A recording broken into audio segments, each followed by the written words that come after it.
Boa noite. Vamos abrir as portas do nosso sanatório, trazendo mais um paciente da nossa ala mais obscura, onde os verdadeiros monstros estão trancados, a ala dos serial killers. Febrônio, índio do Brasil, nasceu em São Miguel do Jequitinhonha, em Minas Gerais, provavelmente a 14 de janeiro de 1895. Não há certeza nem sobre a data de nascimento, nem sobre seu verdadeiro nome, mas acredita-se que fosse Febrônio Ferreira de Matos. Era o segundo de 14 irmãos. Seu pai trabalhava como açougueiro, era alcoólatra e muito violento. Espancava e humilhava a mulher na frente dos filhos, que também apanhavam muito. Cansado dessa vida miserável e de tanto apanhar, e com profundo ódio do pai, em 1907, já com 12 anos de idade, Febrônio fugiu de casa. Foi parar em Diamantina, onde trabalhou um tempinho como copeiro e também aprendeu a ler e a escrever. Já estava com 14 anos quando foi para Belo Horizonte e depois para o Rio de Janeiro. E lá ele conheceu pessoas de todo tipo, inclusive muitos marginais, e acabou seguindo essa vida, entrando e saindo várias vezes da cadeia por furto, roubo, estelionato e vadiagem. Foi em uma dessas vezes em que esteve preso na colônia correcional Dois Rios, na Ilha Grande, que ele começou a ler a Bíblia. E uma noite teve uma visão com o que ele chamou de anjo. O anjo teria dito que ele foi o escolhido como filho da luz e que sua missão era dizer a todos que Deus estava vivo e deveria tatuar 10 garotos com as letras desse Deus vivo. Depois disso, ainda na cadeia, ele tatuou no peito as letras DCVXVI e também a frase: "Eu sou o filho da luz". O anjo também teria dito a ele que fazia parte da sua missão escrever um livro. Ele logo começou a fazer isso. O título era As Revelações do Príncipe do Fogo, que foi publicado por ele mesmo em 1926. O texto era incompreensível e trazia os delírios das suas visões. Ele mesmo saía pelos bares e cafés vendendo seus livros. E até o escritor Mário de Andrade, que ficou encantado com o texto maluco, comprou um exemplar. Quando saiu da prisão, Febrônio resolveu trabalhar como atendente de um dentista, o Dr. Bruno Gabino. O dentista era um alcoólatra, chegava a ficar tão bêbado que não conseguia atender aos pacientes. Foi quando Febrônio teve a ideia de roubar o diploma do Dr. Bruno e também sua identidade, e passou a exercer a profissão, atendendo em um consultório. O detalhe é que depois disso, o Dr. Gabina nunca mais foi visto. Ele sempre arrancava os dentes dos pacientes, sempre 3 de cada vez, porque, segundo ele, os dentes bons eram contaminados pelos podres. Mas era por puro sadismo mesmo.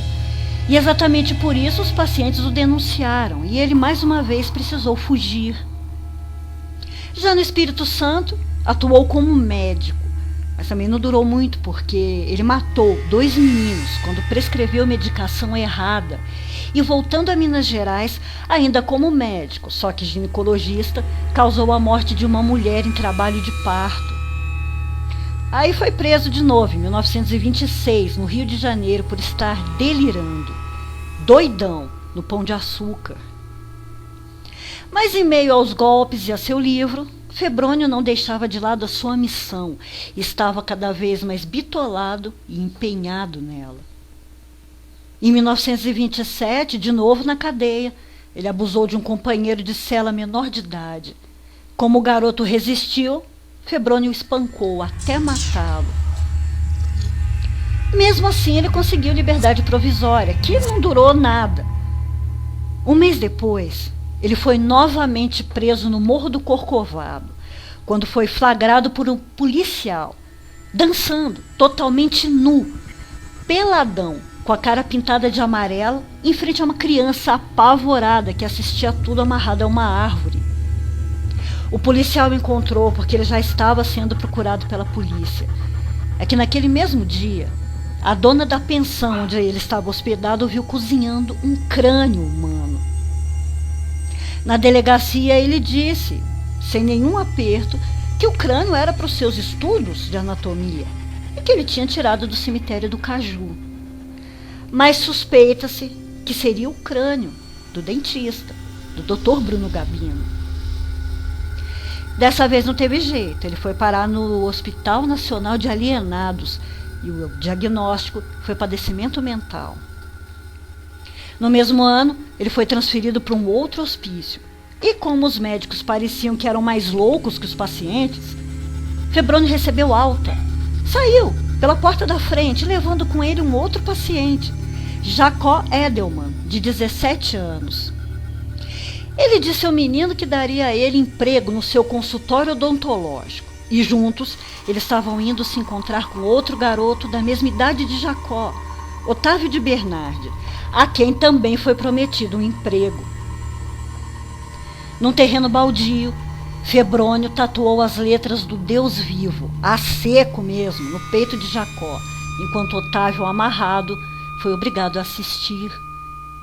Depois foi a vez dele, de Otávio, ser tatuado, mas foi numa praia. Depois disso, os dois foram estuprados e passaram um tempo amarrados. Depois foram soltos. Então, Febrônio não ia mais parar. A cada crime ele tinha mais certeza de que estava obedecendo a Deus e cumprindo a sua missão. E em agosto de 1927, foi a vez de Manuel Alves, de 18 anos, ser enganado com uma proposta de emprego, tatuado e estuprado. Mais uma vez encontrado e preso, Febrônio estuprou mais colegas de cela. Mas como havia sido absolvido de crimes menores, foi solto. Naquela época, ele ainda não tinha começado a matar em série. Só que Febrônio, o índio do Brasil, encontrou mais uma vítima. Alamiro José Ribeiro, de 20 anos. Sua lábia era tão boa que ele conseguiu convencer os pais do rapaz que daria a ele um bom emprego em uma empresa de ônibus, na mesma que trabalhava. E os pais deixaram que Alamiro fosse com ele. Em um bosque, tentou agarrar o garoto, mas como Alamiro resistiu, foi estrangulado com um cipó e seu corpo encontrado 2 dias depois. Enquanto removiam o corpo de Alamiro, Febrônio já estava atuando de novo, tatuando Joaquim, de 16 anos. Mas ele foi mais esperto, ele conseguiu fugir antes de ser estuprado. A essa altura, os jornais já falavam sem parar sobre os acontecimentos. Febrônio, com medo de ser descoberto, fugiu para Petrópolis. Mas lá mesmo, matou um alfaiate tentando remover um cisto do seu pescoço, com canivete. Estava fingindo de novo que era médico. Depois disso, precisou fugir outra vez, voltando ao Rio de Janeiro.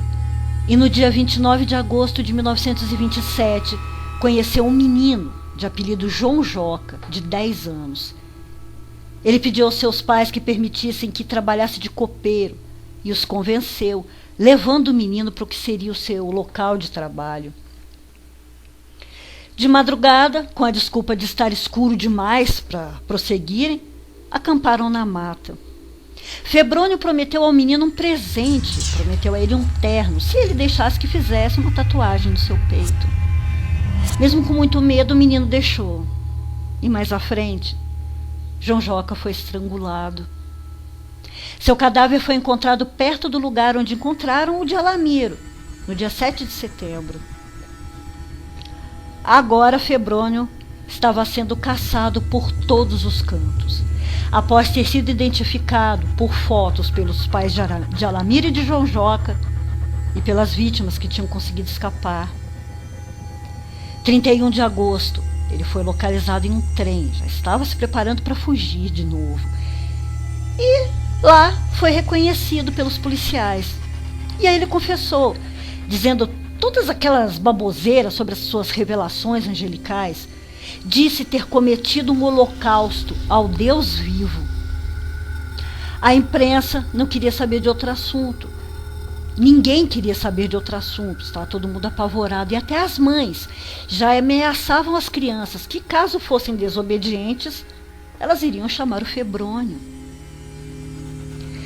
A loucura e a paranoia estava ficando tudo tão grande que até mesmo um de seus irmãos que vivia em outra cidade foi perseguido, linchado e morto, porque as pessoas achavam que ele poderia carregar a mesma loucura de Febrônio e cometer os mesmos atos que ele. Também, por ordem do chefe de polícia, todos os exemplares do livro As Revelações do Príncipe do Fogo foram queimados. Sobrou só um, aquele que Mário de Andrade tinha comprado, que depois de sua morte foi doado à biblioteca da USP. Em 19 de setembro de 1927, Febrônio, índio do Brasil, foi denunciado pelo Ministério Público e, após a avaliação psiquiátrica, foi diagnosticado com séria degradação mental. E por isso, ele não poderia responder por seus crimes, sendo condenado à internação por tempo indeterminado. A partir do caso de Febrônio, foram construídos manicômios judiciários e ele foi o paciente 00001, o primeiro e até então o único. Ficou até conhecido como a relíquia do manicômio. 6 anos depois, ele conseguiu fugir escalando o muro. Aí a população entrou em pânico. Mas por sorte ele foi recapturado 24 horas depois na casa de um amigo e não ofereceu nenhuma resistência. Ficou lá, no manicômio, até morrer com 89 anos, totalmente debilitado física e mentalmente. Mas apesar de tudo que ele fez, era querido por médicos e enfermeiros, e só não foi enterrado como indigente porque eles mesmos fizeram uma vaquinha e pagaram por sua sepultura. Loucura religiosa é um perigo. Logo eu volto, trazendo mais um paciente da ala obscura, mais um paciente monstro humano. Doutora Plague fechando as portas do sanatório. Boa noite. Vão dormir.